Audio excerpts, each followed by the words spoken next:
Hey, GLP-1 Plus SideZ community. Before we jump into the podcast, please take the time to leave us a 5-star review on whatever audio platform you're listening to the podcast on. Share your story and how the podcast has helped you. This will help us get referred up in the audio platform so that we can reach more people that need our help, our support, and guidance from our doctors. Help us get loud and change things. Are you interested in understanding GLP-1 medications like Ozempic, wegovy, or Mounjaro? Then join us on the Plus SideZ Cracking the Obesity Code, the groundbreaking podcast helping people change their lives one episode at a time. The Plus SideZ Podcast is a disruptor. We're breaking down barriers, smashing stereotypes, and sharing inspiring stories that'll leave you feeling informed and empowered. Join us every week to learn from doctors who are specialists around GLP-1 medications like Ozempic, wegovy, and Mounjaro. They'll provide you with science and facts to validate these incredible stories. But that's not all. We'll also bring you the voices of the GLP-1 Mounjaro TikTok community, real people who face the challenges of obesity-related diseases and disorders and discovered the incredible plus sides of GLP-1 medications. Our episodes are filled with heartwarming stories, laughter, and moments of triumph. You'll connect with our amazing community members who are reclaiming their health and experiencing their fullest lives. Are you ready to embark on a journey of discovery and empowerment? Tune in to the Plus SideZ Cracking the Obesity Code, and together we'll change the narrative around obesity and end the stigma. Subscribe now on YouTube or your favorite podcast platform and join our incredible community. Let's celebrate the plus sides of life together, because every story deserves to be heard. Every life deserves to shine, and everyone deserves access to expert knowledge and medication. The Plus SideZ Podcast. You're not alone. It's not your fault. Want the fastest working GLP-1? For half the price, Ro now offers FDA-approved weight loss injections cheaper. With results you can see faster. Lose 15% of your weight with the formula from Eli Lilly that hits not one, but 2 hormones to curb hunger and nausea. Weight loss faster. Confidence higher. Price cheaper. See if you qualify at ro.co/TV. Welcome to the Where you been? podcast. How you been? What you doing? How you doing? How's it going? What's up? Because we don't talk every day. How you doing, Kat? Welcome back. Hey, welcome back. My nose looks really big. I think that it looks this big because my face is so much smaller because of all the weight loss. I didn't realize I had such a big schnoz. I do. It's huge and pointy. Look at that thing. I can't. That's It's got a life of its own. I have a round one. I have a ball. Your nose is toes cute. Mine's mine's kind of mine's sort of witchy, you know? Look at that. Look at that witchy nose. Okay. Oh my gosh. Alphabet. Welcome to the Plus SideZ Podcast. If you're new here, my name's Kim. We're idiots. And this is Kat. Kim and Kat. What? When sometimes Kat and I'll go, we'll be really like squirrel. Like we'll go squirrel, you know? And then we'll be like, what if 2 friends started a podcast together that had ADHD? Oh yeah, we did. And BED. And obesity and BED, right? All the letters in the land. Talk about all our issues. If you are new here, Kat and I run Make you listen a lot in the beginning. I don't know what to tell you. It's just who we are. We really rambled a lot in the beginning, so I appreciate you being there with us. We didn't know what we were doing, you know? Yeah. We also didn't know it was going to be a, hit. A thing. You know, we're just trying to help people. We don't know, you know? Anyway, but I'll tell you about that in case you don't know, because we get like new people, get hundreds of new people every week. Yeah, welcome new people. Welcome new people. My name's Kim, and this is the Plus SideZ Podcast, and we focus on education and advocacy around obesity and type 2 diabetes, metabolic disorders, PCOS, insulin resistance. We also talk about BED and ADHD and all of the different neurospicy things that kind of spun in there, because many people with obesity have those things too. And so it's definitely more of a health and wellness podcast, but we talk a lot about GLP-1s because there is a lot of misinformation and disinformation. And so we want to learn. And, the first time I experienced no food noise, I was just like, I have to know everything of why this is off and how I've been struggling with this my whole life. I've been on this GLP-1 for 2.5 years. I've lost 110 pounds. I still live in a big body. I'm okay with that. We talk about, body positivity here too. We don't think they have to be mutually exclusive. And we just want to learn. And the more that Kat and I were learning, not only about how the medicines work, but also why they work, and kind of doing our own, I think, mental healing. And, we A lot of do growth. we do the nutrition and the movement and all the things too. And we talk about that here too. But I started to wonder, like, how are we going to fix this, right? How are we going to have more people know and have more people have access? And so we've dug into everything from policy, right? From government to, our healthcare system and why it is the way that it is, and just lots of different things. And I'm hoping this season to have on someone to talk about what's wrong with our food. Tell me what's wrong with our food. Like, even if they don't agree with GLP-1s, I don't care. Let's just talk about what is actually wrong with the food and how can we fix it, and how do we become part of the solution, right? So we're going to do lots of things like that this season. We're going to really, you know, talk about this at a deeper level so that we can understand all these things, and we can continue to, Mhm. I think, heal and grow, and we'll do it together as a community. Yeah. That's me. My name is Kim. I have ADHD. I'm sorry. Now, Kat, you take it over. Kat, take it away. Hi. We're also going to attack or tackle. I'm gonna say tackle the things that like beyond the obesity. Like things that we're going through, like perimenopause and menopause, Indeed. relationships. Yes. Things, all the things. All It's the things. because it's just It's one little true. facet of such a Yes. I would say it's such an artichoke of life. All your Yeah. artichoke layers. Yes. It's so Yeah. true. Oh, artichoke sounds good. Girl. I like an artichoke. Ain't gonna lie. Yum. Yeah. But we Anyway, talk about all yeah. the things. But yep, I am Kat Carter. Kat Carter 7 on the TikTok, and on IG, I'll put it on there. Mrs. Kat Carter. I am in the middle of working towards my 1,000 rides at my cycle bar. So that's my current goal that I'm working on. I am at 723. I want to hit That's 1,000 rides before 25 is over. You could do it. I believe It's it. only 200, and math was not my strong. 277. That's less than a year. It's February. You can do it. I That's can awesome. double up, take 2 classes on Saturdays. Oh my gosh. Yeah. What's it like to be so goal-oriented? I love it. With one thing, with my fitness, it's goal-oriented. If I could, I am not goal-oriented. you're I'm very just like, goal-oriented when it comes to your career. do Me, you I'm think just I like, am? what do I I do don't with think my so. life? Well, What yeah, do I I guess I do? am. Yeah, I guess with my career, you're right. With my career, I am. Yeah. Yeah. Yeah, I guess. Yeah. That's about it, though. Speaking of, so I know people get like mad. I'm just gonna say it. Today is World Radio Day. And that's speaking of like finding the career goal of your life. Once I kind of like walked away and left all that life, I really have been kind of like flailing. Flailing. So like Yeah, Kermit. I'm totally making that a short with your arms all up in the air. You That's look like what that Kermit big does. balloon. You know that balloon Yes. that they have outside the car dealerships where they're like, Yes, that's so I've been flailing. So this one I don't flail. So I think we found something. But it is today, 2/13 is World Radio Day. World of Radio. World of Radio, not even World national. Radio Day, National Radio Day comes up every year. Yeah. Love it. Anyway, hey. So we're gonna get started on our show. I used to new thing now, Kim. Love it. Oh, that's tiring. Speaking of tired, are you tired from your GLP-1 medication? I am. Another thing to talk about too. Medication. I think it's the perimenopause. You know what I mean?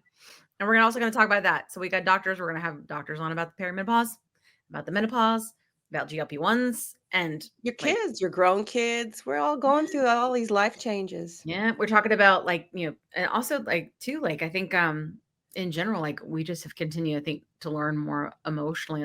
There's so much emotional work to do on these meds. You know what I mean? That's I think we should talk about. So on today's episode, sorry guys, 7 minutes in, I want to dig into something that I've been talking about since the beginning of the podcast, and I really want to talk about how, again, more how can we become part of the solution, right? To not just help ourselves to get our medicine, but help others. And I want to talk about like how we can fit into current social structures, right? To be able to get what we need. You know what I mean? And I've always been, since like diversity, equity, and inclusion came around. We're not getting into politics, just so you know. But since it came around, I was a part of like building that when we were at a company I was at. And I was so excited about it because I have so many friends from diverse backgrounds in my life. And I just love the idea of being able to learn from each other and bring everybody together. So it was less about what I think a lot of people think about is just hiring, right? It's a lot about like how we relate to each other. And it was just very cool. And so when I started the podcast, I was like, don't we fall under that, guys? Like, don't you think? Like, we have a disease. Don't you think we deserve to have like us considered when you're choosing what chairs you buy? Right? It sounds like more work, Kim. I know. But I'm ready for it. I'm ready for it. But like I think that there's some we should be considered in those ways. I agree. Right? And not just the physical piece, right? Mm-hmm. But ultimately, like in Washington State, they consider obesity a disability, right? So like I think that I want to guide us towards that discussion because it is chronic and we can't do anything about it. And I think that if there's options available for whether it be surgery, whether it be medicine, whether it be a friggin' good sized chair, you know what I mean? Like if there should be ways to make us feel like we belong more and make us feel more included, from everything from, policy to, again, the chair in the room. You know what I mean? I just want to talk about it. I think it's important to have these discussions and I am willing to hear opposing views as long as you are kind. I don't have a problem with that at all. And so we're going to talk about that today. Okay. Yeah. Let's invite in our guest. Without further ado, welcome let's in the flail. show. Yay! Flail. Nurse Tedder we really can now. We're like all over the place. Yeah. But we get new people every episode. We get new people, and so we have to tell them who we are, and then they decide if they want to go listen to season 1, episode 1. Just be warned, we were just getting our footing, so yeah. Sure. That's on you. Listen, anybody that listens to the show regularly knows if they don't want to hear it, they just click the 30-second fast forward. Okay. All right. I think my husband wishes he had one of those too for me.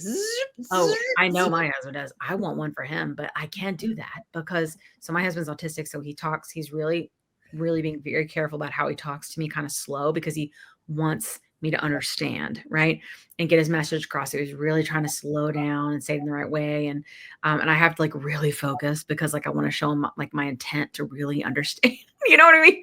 And it just makes me tired. Anyway, I digress. Back to the tired talk. I feel like that's gonna be like #tired talk. Like I bet that is on TikTok somewhere. Let's find tired talk. It probably is. I'm sure it is. Michelle, welcome. Michelle / Coach Tedder / Nurse Tedder. You know what I mean? Like, and you are definitely an obesity care advocate. We're so glad to have you here. I was connected with you by 2 different people that I trust. And I'm so glad to have you on the show to talk about your story today. And to talk about honestly, just your story in general, like tell us soup to nuts. And what Kat and I usually do is we will go on mute because we are talkers and interrupters. But honestly, I really think it's because we're very empathetic people. So we're always like, oh, me too. Like we want to relate with you, but that just makes the podcast. It makes us look like buttholes. It does make us look like buttholes. You guys are hilarious. If you don't know the intent, then we do look like buttholes. You jerk. Stop. Shut up. You shut up. We do this to each other too. We're like, we gotta go. We gotta stop talking. Okay, enough. Welcome, John. Maybe we should edit that out. He won't. We'll leave it in. We'll keep it scrappy. That's fine. He's feeling spicy. Yeah, I'm just tired. We're so glad to have you. So, what we'll do is we allow you to take the space, and Kat and I are gonna go on mute. And if you could just tell us your story, and then we'll dig into a few more other things we have questions around clinically, since we're very lucky to have you from a clinical perspective and a story perspective tonight, and your coaching and your podcast. I want to hear all about it. Okay. So we're going to be quiet. It's your show. Take the floor. Okay. Thank you so much, Kim and Kat, for inviting me to be part of the Plus SideZ podcast. And I have to tell you that okay, like true confessions before I started mine. And I was, you start your podcast and you start looking to see in spaces like, it's like, oh, that's pretty cool. And I came across you guys and I thought, oh my gosh, this is really super cool. So I've been a quiet supporter for a long time. So anyway, I just wanted We you love guys quiet to supporters. But yeah, just a little bit about me. Yes, I am a nurse. I don't play one on TV, but I really am one. I did go to school and I did train. I really truly am a nurse. And I actually am a board certified life coach too. So that's hence the duality of my handles. But on all my socials, I'm at Coach Tedder. And I have a long story with obesity. I'm one of those individuals who struggled with their weight their whole life. Like when I look back and I look at the pictures of me as like a toddler, I was always the chubby kid and kind of known as the chubby kid. You're so cute, and all the good things. But as you get older, it's not so great anymore because then you start experiencing like the whole weight bias thing and you get involved in diet culture and the cycle just kind of starts from there. And so, fast forward to adulthood, after a lot of diets, a lot of shaming, a lot of um, bias experienced in healthcare, all the things, um, I finally, with the help and support of a really wonderful primary care doctor, ended up deciding to have weight loss surgery in 2017 and have lost and kept off about 80 pounds since that time. And also yeah. And my maintenance journey has included GLP-1s, which is great. But, part of what I talk about on my platform is that, you know, Mounjaro, they're not magic. Like there's still the things, right, that you're managing, and I think there's still sometimes the trap of comparison. So, as I've been going through my journey, and after I had weight loss surgery, I was again looking for spaces and communities that could offer support. Like always want to know the real deal. Like, don't tell me the fluffed up story or I want to know what are people who are living with this, people who are experiencing this firsthand. Like, what are they experiencing? And so, um, with that, I started like a little Facebook group, and it was called Bariatrically Blessed because I felt so fortunate that I had access to be able to have weight loss surgery, to have a provider finally after kissing many provider frogs. Um, Finally had someone who saw me and who was able to really get me to see that I, had a disease, that it wasn't my fault. And that was huge on the journey because even though I was a nurse, have been a nurse for many, many years, I still thought it was my fault. Like I still was like doing everything that I could. And I thought, well, if I do surgery, doesn't that mean that like I'm not doing the right things? I'm not doing enough, or, isn't that the easy way out? I still had that internalized bias towards myself. And ironically, like I was always doing different things and activities like in my community to help people get healthy because that's what nurses do, right? And I've always been in that realm of public health even when I didn't know that that's what I was doing. And so I remember like launching this program at my church, and it was like a buddy up program. And so we were supporting one another. And I saw everybody's like numbers because, we would get together, we would do physical activity, we would, weigh in and all these things. And I'm like, everybody else is losing weight, but how come I'm not? Like, or it was, it was not optimal in the way that other people were experiencing it.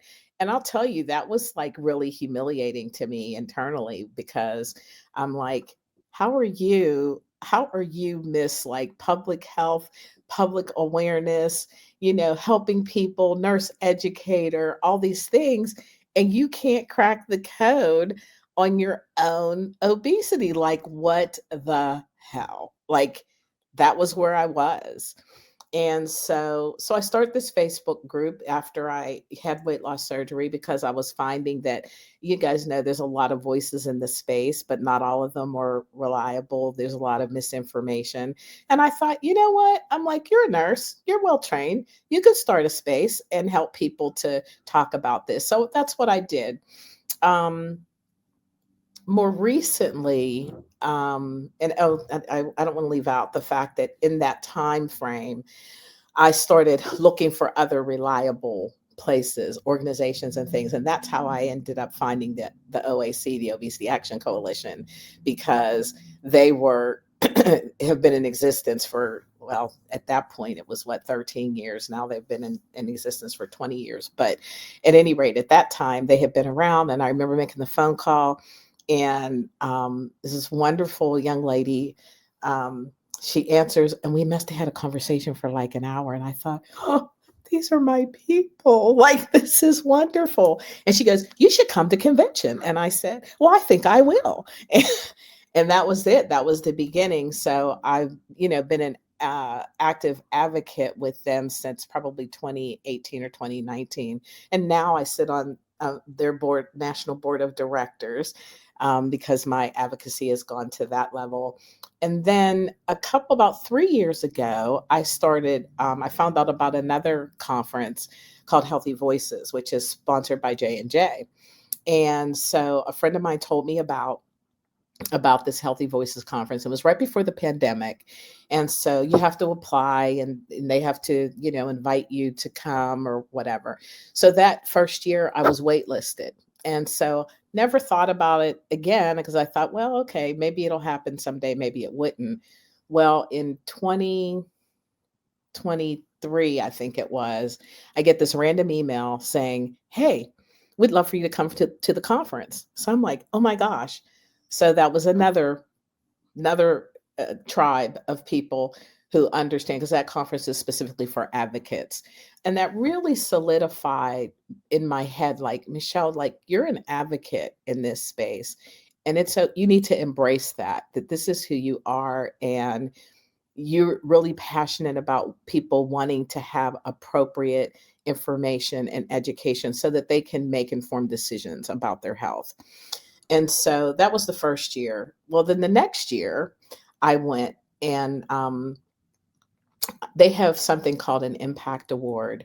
And so it's where advocates pitch an idea that they want to use to further their advocacy. And so I pitched the idea of a podcast called Dear Healthcare Provider. Today's episode is brought to you by the Row Body Program. If you've been following along on my GLP-1 journey, you know that managing weight and metabolic health is a huge part of what I advocate for. Row's approach combines GLP-1 medications and then personalized support, giving you a tailored solution to help you take control of your health. And it's more than just weight loss. It's about finding the balance and the support that you need for long-term sustainable change. If you're ready to take the step, you can go over to row.co/plus SideZ with a Z and see how Row can support your journey. That's row.co/plus SideZ. I'll link it here in the show notes. You're not alone. It's not your fault. And my vision for it was that I would bring together patients, providers, and policymakers to talk about pressing issues in healthcare. And I wanted the first season to be focused on obesity. And so I pitched this idea of being more than my BMI, and they loved it. And so I was one of the impact awardees in 2023.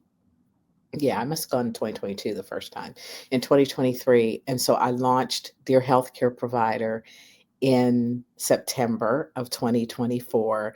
So the first season is completed and up, and now I'm starting to plan for season 2. So that's kind of the full circle story of how Michelle Tedder became like a fierce advocate with a platform in the space of obesity. And so I know that it's part of my call and mission, and is so aligned with my values for health equity and advocating for people who don't know how to advocate. And there's so many people who they don't know. I don't care what chronic disease you're dealing with. There's a lot of people who don't know how to advocate for themselves. And so if I can help one person to be able to have the tools to do that, then I know that I'm fulfilling my mission. So that's a little bit about me. That's so fantastic. Your show looks so well produced too. Like it's kind of just like on a Zoom. You know what I mean? Well, we're just like, hey, it's lovely. Thank you. Great. Yeah, It was a labor of love, trust me. Yeah. If I don't let it she's just gonna whine and cry. So just give me a second. It's all good. It's all good. Speaking of dog interruptions, here she comes.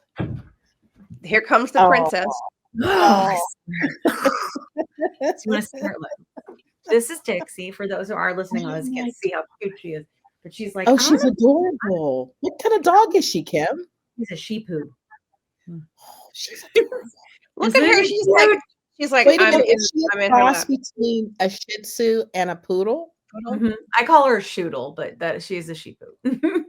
I love that. I have owned a poodle and I've owned a Shih Tzu, and I thought they were the coolest little dogs. I don't own any now, but I thought they were so cool. Yeah, but she is definitely. We have just made her rotten because we give her whatever she wants because you've seen her face, right? How can you not?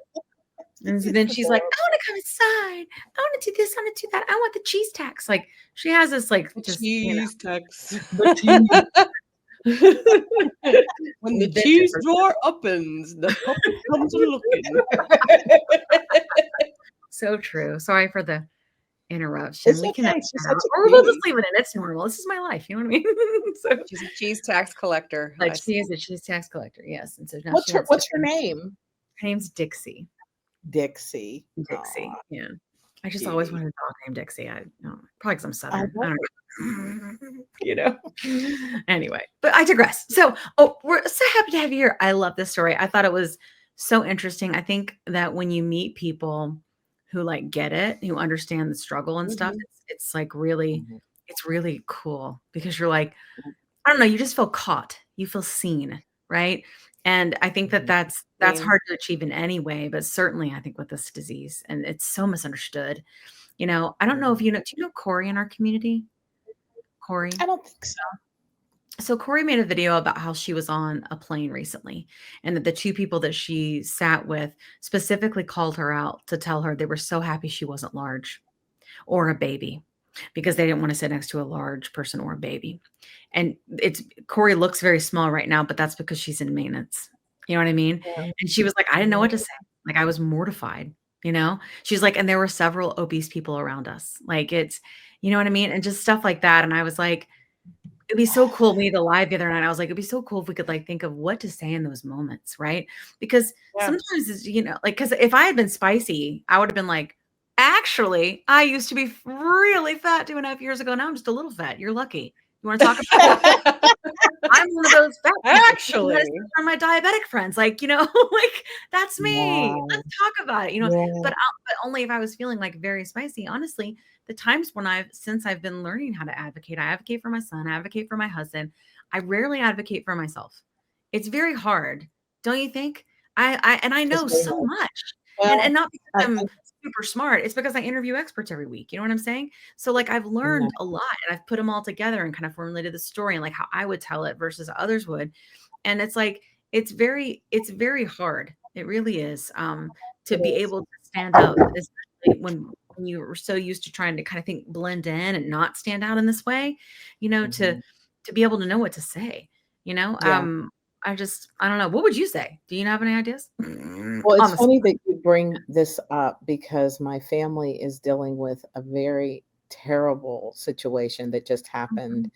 We were on a Disney cruise last week, so we were out of the country, And my son, my middle, well, I'll say this, all of my children deal with obesity. Okay. My Mhm. daughter is the smallest of the crew, always has eaten well, all of the things. Mhm. And, she's struggled, but could manage it without any medical Right. intervention. And so she's reached that perimenopause phase, Yeah. and she just got on a GLP-1. But my middle son Mhm. has struggled horribly with his weight. Mhm. Anyway, so we flew separately, Mhm. and they were on their way home. I left a little when we got off the boat Friday. I had to actually go to the national board meeting for the OAC, and so I Mhm. flew to Washington, and everybody either stayed home or flew home. Stayed in Florida or flew home. Him and his Mhm. family and my grandson and my future daughter-in-law were scheduled to come home on Saturday morning. And so my son always buys the larger seat when he goes on a plane. He always Mhm. does that. Talk about like size inclusive Yes, inclusive that right and the there lack is, thereof, right? That Yeah. right there. But anyway, he always buys the larger seat because he knows that he's going to need it. He's more comfortable. So he sits in his seat. His family sits across from him, Mhm. and he brought his own seatbelt extender. Yeah. And he said yeah. that when he got on the plane, he noticed the stewardess kind of giving him the up and the down, look. And so he said he gets in his seat, he puts his seatbelt extender on, no worries. She comes to him and says to him, "Is that your own seatbelt extender?" And he said, "Yeah, is that a problem?" And she gets flustered, and she finally says, "Well, you can't sit in these seats with an extender because for your own safety, it could be a problem if there's an emergency." And so That he's sounds like, new. Only if right, it's an exit row, I think. Only if it's an exit row, that's the thing. Is she exactly. So, new? I, We're not. right, we're not exactly, we're not. Yeah. Well, and I still she, have and in I have essence, my own exters. You have a I yeah, I travel seatbelt. with mean, my yeah, own I mean, people extenders. do. People Yeah. do. So Mhm. so she goes on to say to him, "Well, you're gonna have to move out of the seat." Well, first off, he's paid extra for the seat. And he Yeah. says to her, he said, "Look," he said, What's the solution? Because, I Right. sat here was the irony. He had sat in that same seat on the way down to Florida. So, Yeah. and the other irony was the same couple who sat behind them on the way down was the Yeah. same couple sitting them. So they're Oh, wow. watching this whole Wow. thing, and so she goes, "Well," she starts talking to his fiance, and she Mhm. goes, and she's in her face, and she's like, "Could you like respect my personal space? Like we can talk, but I need you to respect it." She walks into the cockpit. The next thing you know, my son is being asked to leave the plane, and they tell his fiance and my grandson they have to leave too.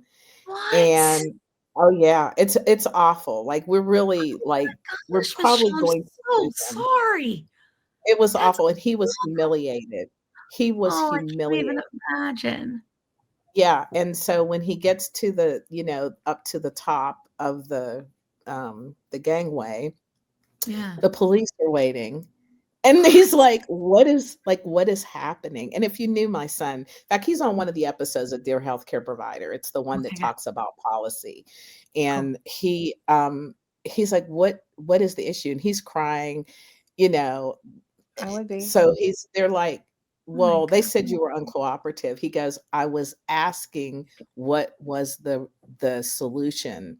I've Yeah. done nothing wrong. And he said, and it became very clear. He's like, after a few minutes, like the police are like, so what was the problem? I mean, it's like Yeah. just crazy. And so we believe that it's two things, right? We believe that it was fat phobia. I think there's Mhm. the weight bias discrimination piece. And I also think that there was racism involved because he's a larger Black young man. And I Yeah. think that she had decided when he got on the plane that it was a problem. And so, Yeah, so the weight bias and the DEI, as we're talking, all of that, those things are interconnected, Yeah. and DEI is not just about race. Yes.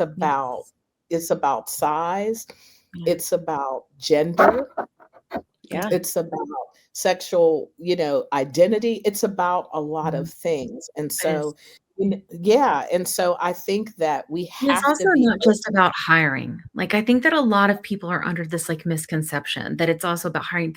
There are really good programs in companies with really strong cultures that try to help us understand each other better so we can have a better society and communicate better and have better lives. Like, there are companies that are devoted to that and many that are not Yeah. throwing this out the window. And that's because there's good bones there. You know what I mean? Like, regardless of whatever, in my opinion, 100%. But like, I think it needs to just, if anything, it just needs, it's still very new industry and it needs to just to continue to evolve. Like, we can make this a thing and it could be great. We just have to work on it and tweak it together. It's going to take that because when a lot of people are coming together, right, from different Yeah. backgrounds and stuff, we're going to have to learn from each other, we have But to I learn. agree.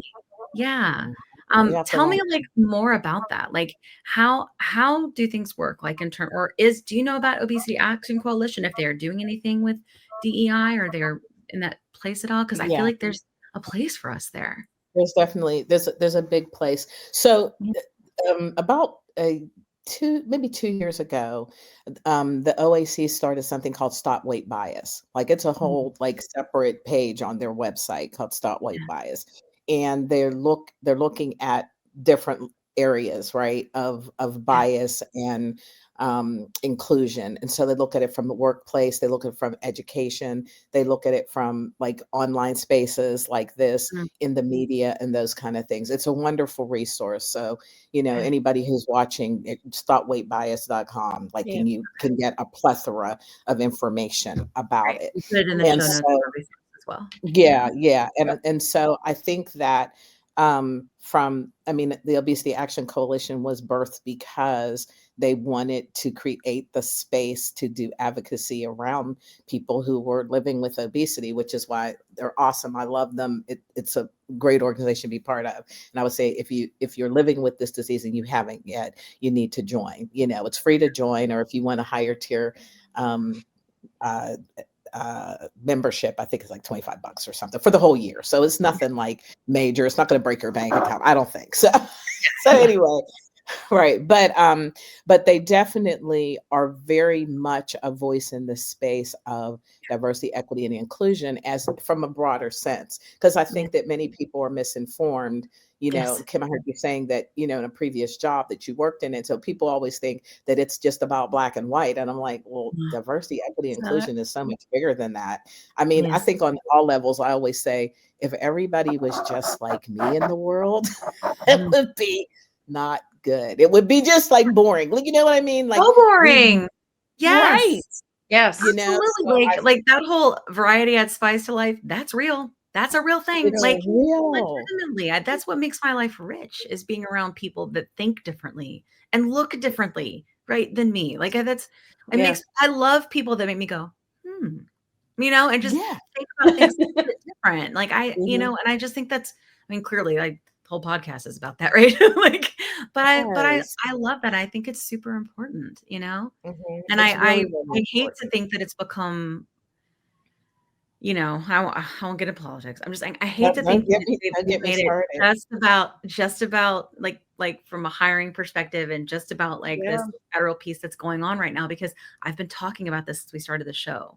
So I don't want to Mhm. lose track of that because I still feel like there's a tremendous amount of value there. Like, no matter what anybody decides to do at any kind of executive, like, governmental level, like, I Mhm. think this is an important thing that we should have.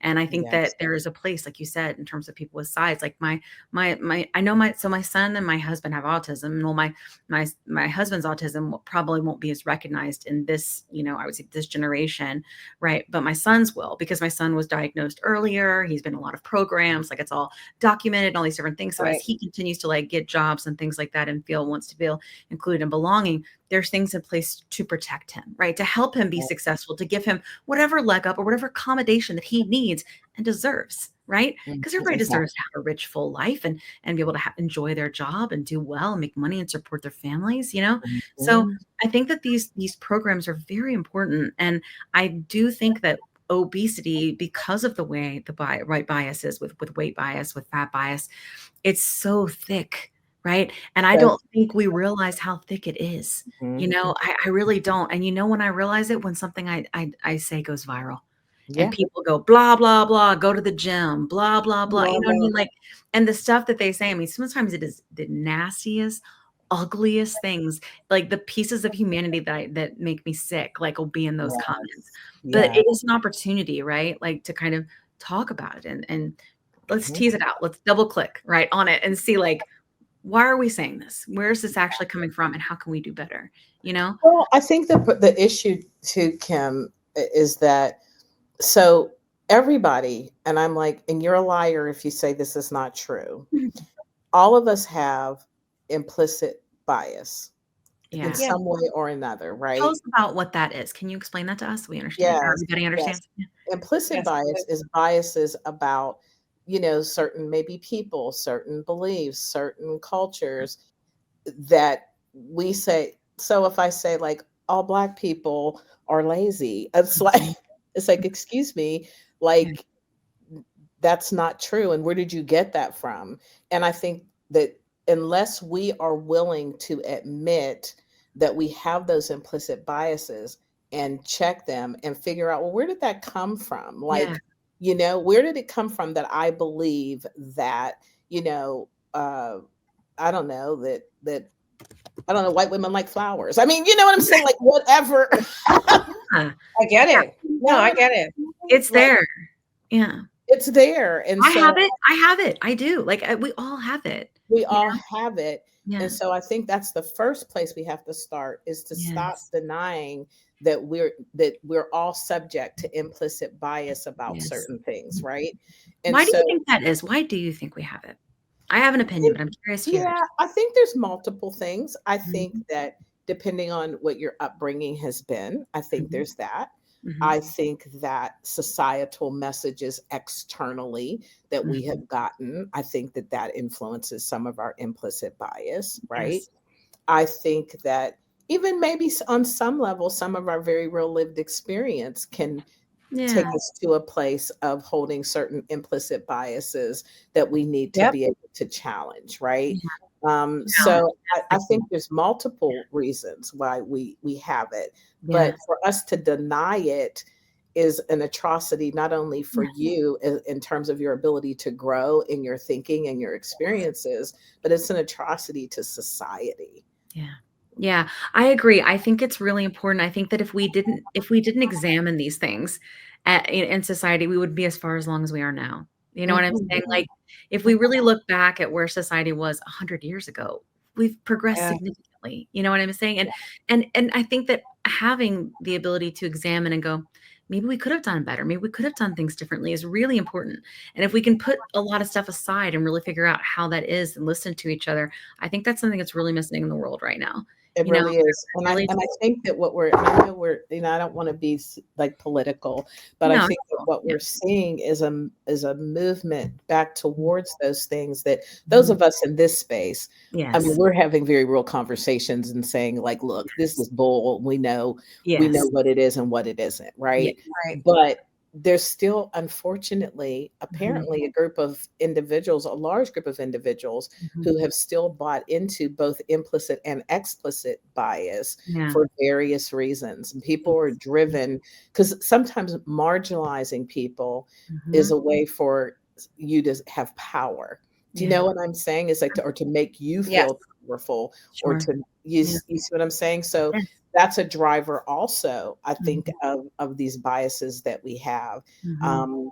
Or that people think that the automatic knee-jerk reaction to someone who's living with obesity is that, well, you must not exercise and you Mhm. must eat ho-hos every day of your life. Like, I'm Yes. like, Yes. Yeah. like Absolutely. Like fat Yeah. equals lazy, fat equals gluttonous. Like You're we all right. think those things, right? Right. I think that's true. I think that's true. Or only women are emotional, right? Or Exactly. like and it's here's the thing. It's not that there aren't things that are true about that, right? It's Yes. not that there are things, but it shouldn't be like that was what that equals. I think that even at a like deeper level on this, I think that humans are always trying to understand things. And in order to understand things, we have to put them in buckets. We have to put them in categories. We have to decide where they fit so that we feel comfortable to understand so we can like move forward. And I'll tell you the reason I think this is because when my son was diagnosed with autism, I went to my friend Bree, who's a nurse, big fan of nurses, and went to her and I was like, I just hate they're going to put this label on him. I was like, I go, just because he's a little weird, just because he's brilliant. Like, I just hate there because I was ignorant. And I'm okay with ignorance. It's fine not to know. It's not okay to be willful ignorance is not okay, but it's okay not to know as long as you're like speaking enough to learn, you want to be better, right? No problem. And I was like, just working through my emotions with her. And she goes, so what? She goes, so they give him a label, Kim. She's like, he's more than a label, but ultimately in this world, we try to understand things with labels, and okay. You can have a label about me, but if we have a conversation and you're not considering that I'm all these other things as well, then that's like a problem, right? Like, it really opened me up in a way to his diagnosis, and the ways I never expected.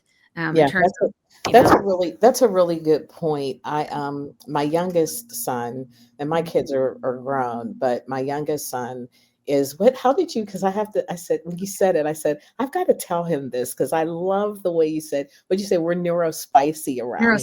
We're neurospicy. I love that term because, and when my youngest was little, I kept saying, I said, no, he's a little different. Like he's extremely bright, but like, this is a kid who could like read like books like from cover to cover when he was like 5 years old. So I'm like, no, he's kind of Rain Man-ish. I'm like, these kind of, their brains just work different. They do. Right. And they do. They navigate the world in a very different way.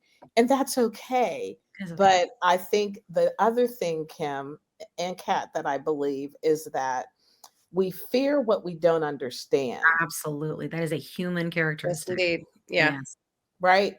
And so that's where we have to either marginalize or put it in buckets or whatever, rather than say, you know what, I'm uncomfortable and it's okay to sit in being uncomfortable, but I want to learn more about this. Like, let me try to understand. And one of the things that my daughter shared with me, my daughter did a semester at sea.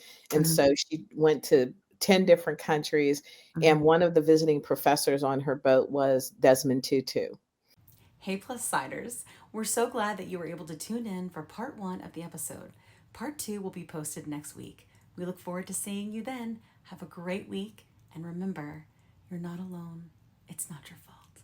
Today's episode is brought to you by the Row Body Program. If you've been following along on my GLP-1 journey, you know that managing weight and metabolic health is a huge part of what I advocate for. Row's approach combines GLP-1 medications and then personalized support, giving you a tailored solution to help you take control of your health. And it's more than just weight loss. It's about finding the balance and the support that you need for long-term sustainable change. If you're ready to take the step, you can go over to row.co/plus sides with a Z and see how Row can support your journey. That's row.co/plus sides. I'll link it here in the show notes. You're not alone. It's not your fault. Are you interested in understanding GLP-1 medications like Ozempic, wegovy, or Mounjaro? Then join us on the Plus SideZ Cracking the Obesity Code, the groundbreaking podcast helping people change their lives one episode at a time. The Plus SideZ Podcast is a disruptor. We're breaking down barriers, smashing stereotypes, and sharing inspiring stories that'll leave you feeling informed and empowered. Join us every week to learn from doctors who are specialists around GLP-1 medications like Ozempic, wegovy, or Mounjaro, Mounjaro. They'll provide you with science and facts to validate these incredible stories. But that's not all. We'll also bring you the voices of the GLP-1 Mounjaro TikTok community, real people who face the challenges of obesity-related diseases and disorders and discovered the incredible plus sides of GLP-1 medications. Our episodes are filled with heartwarming stories, laughter, and moments of triumph. You'll connect with our amazing community members who are reclaiming their health and experiencing their fullest lives. Are you ready to embark on a journey of discovery and empowerment? Tune in to the Plus SideZ Cracking the Obesity Code, and together we'll change the narrative around obesity and end the stigma. Subscribe now on YouTube or your favorite podcast platform and join our incredible community. Let's celebrate the plus sides of life together, because every story deserves to be heard.